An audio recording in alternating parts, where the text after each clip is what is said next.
Mister Subodh sir जिन्होंने 2019 की NVS की एग्जाम दी और 2021 में उनकी लाइफ बदल गई। उन्होंने एनवीएस एज लाइब्रेरियन ज्वाइन किया और उनकी पूरी की पूरी लाइफ सेटल हो गई। इस वीडियो में हम देखेंगे कि सुबोध सर इन्होंने कौन सी स्ट्रेटजीज का इस्तेमाल किया और आप कौन सी स्ट्रेटजीज को स्टेप बाय स्टेप इंप्लीमेंट करके आप गाइडलाइन ले सकते हैं एनवीएस की एग्जाम क्रैक करने के लिए। आइए देखते हैं इस वीडियो में उस गाइडलाइंस को।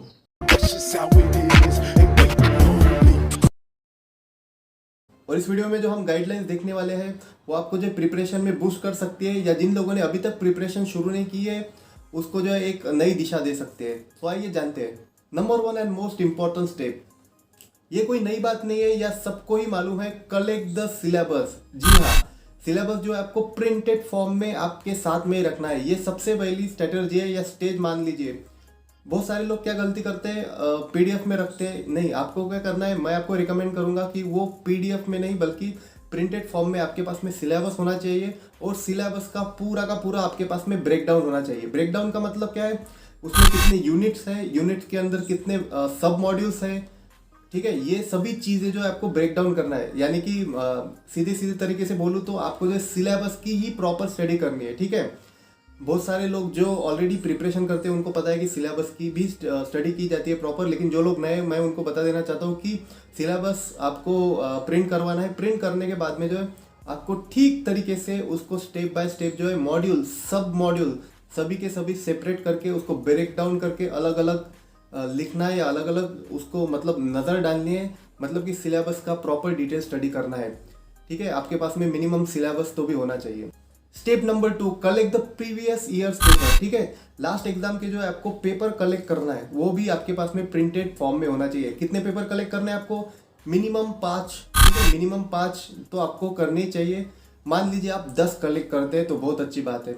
ठीक है, अभी आपने क्या किया, पहली स्टेप में सिलेबस ले लिया है, अभी दूसरी स्टेप में आपके पास में आया है पूरे के पूरे पेपर्स। ये जो है नोट्स लाने से पहले ये प्री रिक्विजिट आपके पास में होना चाहिए, syllabus and previous year paper. Stage number 3, analysis. ठीक है, एनालिसिस किस चीज़ का करेंगे हम? एनालिसिस करेंगे एग्जाम ट्रेंड का। इसमें 2 एनालिसिस करेंगे। पहला जो है एग्जाम ट्रेंड्स का। एग्जाम ट्रेंड्स का एनालिसिस मतलब मान लीजिए आपके पास में पूरे के पूरे 10 पेपर है लास्ट ईयर के। ठीक है, पेपर में से आपको देखना है कि प्रॉपर ट्रेंड फॉलो कर रहा है या नहीं। प्रॉपर ट्रेंड फॉलो कर रहा है कि नहीं, मतलब कि मान लीजिए कैटलॉगिंग है, क्लासिफिकेशन है। ठीक है, इसमें से क्लासिफिकेशन जो है उसमें से परफेक्ट मतलब मान लीजिए 20 मार्क अलॉटेड है, 20 मार्क्स का ही क्लासिफिकेशन पे हर बार पूछ रहे हैं या कुछ मतलब कम ज़्यादा हो रहा है। ठीक है, ये आपको क्रॉस चेक करना है। मान लीजिए कोई तो टॉपिक है, क्लासिफिकेशन है, उसमें से भी आप सीसी या डीडीसी पकड़ लीजिए।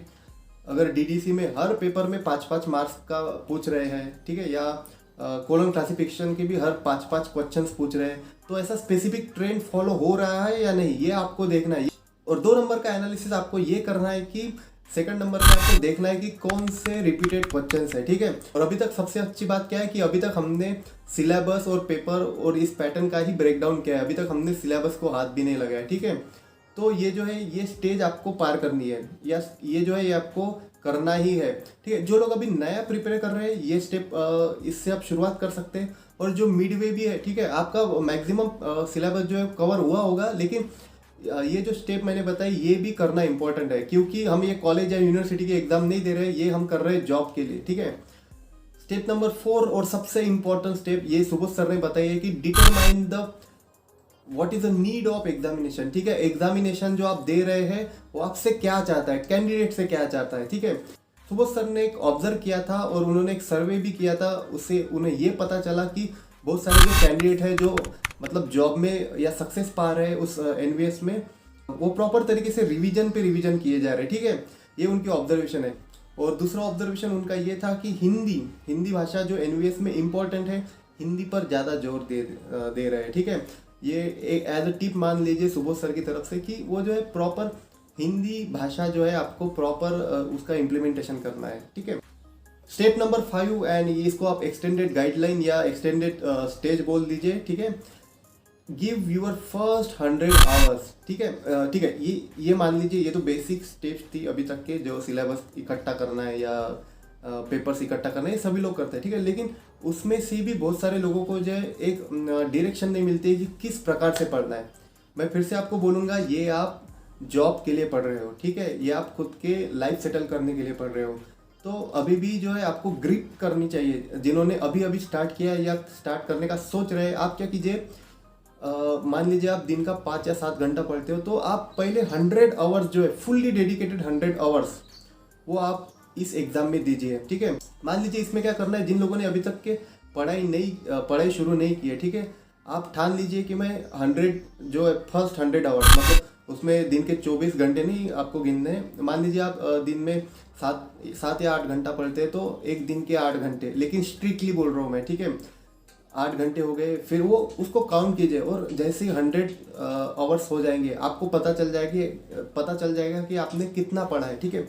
इससे क्या होगा, इससे आपको बूस्टअप मिलेगा, इससे आपको कॉन्फिडेंस आएगा।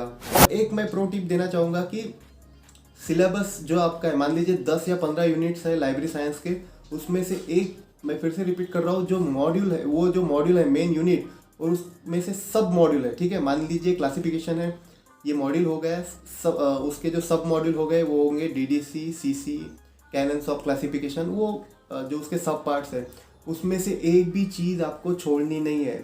सिलेबस आपको पूरा का पूरा कवर करना है। क्यों? क्योंकि आप अपने फ्यूचर सिक्योर करने के लिए पढ़ रहे हो, ये कोई कॉलेज की एग्ज़ाम नहीं है। जब लोग आप ऑल इंडिया कम्पीट कर रहे हो ना, तो उसमें क्या होता है, बंदे बहुत दिनों से लगे होते हैं और वो एक भी चीज़ नहीं छोड़ते हैं, ठीक है। क्यों रिस्क लेना फालतू का? रिस्क बिल्कुल नहीं लेना है, आपको हर एक चीज़ जो है कवर करनी है।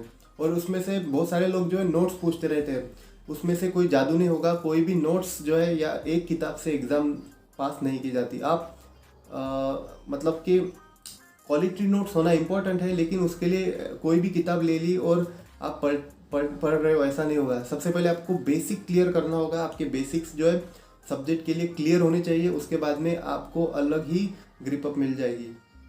और जिनको अभी भी नहीं पता, वो 100 आवर्स वाला जो है फॉर्मूला आपको ज़रूर काम में आएगा, ठीक है। 100 घंटे आप पढ़ लेते हो ना कोई भी चीज़, मतलब मिनिमम, वो हमने एज अ रैंडम नंबर लिया है, मतलब स्टार्ट देने के लिए आपको, आप 500 घंटे का भी चैलेंज ले सकते हैं।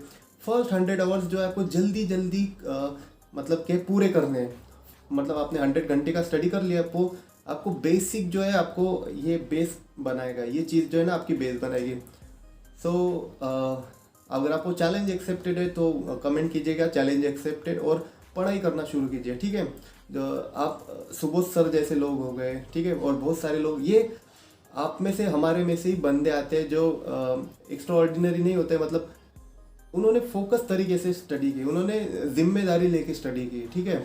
ऐसी जिम्मेदारी आप भी ले सकते हैं। और मान लीजिए कि ये आपकी लाइफ की लास्ट एग्जाम है, ऐसे अगर आप पढ़ोगे ना, सुबोध सर की लाइफ में भी एक पॉइंट आया था, जिन्होंने बोला था कि मैं ये एग्ज़ाम इसी साल में मुझे क्रैक करनी है, एक पॉइंट आया था उनकी लाइफ पे। तो लाइफ में आगे, मतलब कब तक एग्ज़ाम देते रहोगे यार, ठीक है, कभी ना कभी तो रुकना होगा, आपको लाइफ में आगे बढ़ना होगा। तो पढ़ना है तो अभी पढ़ो, ठीक है, अच्छी तरीके से पढ़ो, स्ट्रेटेजिकली पढ़ो। मैं आपको जितनी भी मदद कर सकता हूँ मैं आपको करूँगा। आप मेल कर सकते हैं या आप कमेंट कर सकते हैं, ठीक है।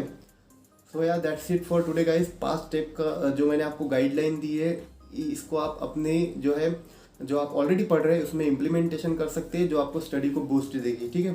And wish you happy Dasara to all. Enjoy कीजिए, पढ़ाई कीजिए बहुत सारे, और इस बार ज़रूर क्रैक कीजिए। मेरी तरफ से सबको बेस्ट ऑफ लक। जुड़े रहिए हमारे साथ। लाइब्रेरी डॉक्टर्स को जो है सब्सक्राइब कीजिए और नोटिफिकेशन को ऑन कीजिए। Thank you so much. हम जल्दी मिलेंगे अगली वीडियोस में। बहुत सारी अच्छी वीडियोस आने वाली है, इंटर्नशिप पे, जॉब एक्सपीरियंस पे, इंटरव्यूज़ पे, ठीक है। So that's it for today guys. मिलते हैं अगली वीडियो में। Thank you.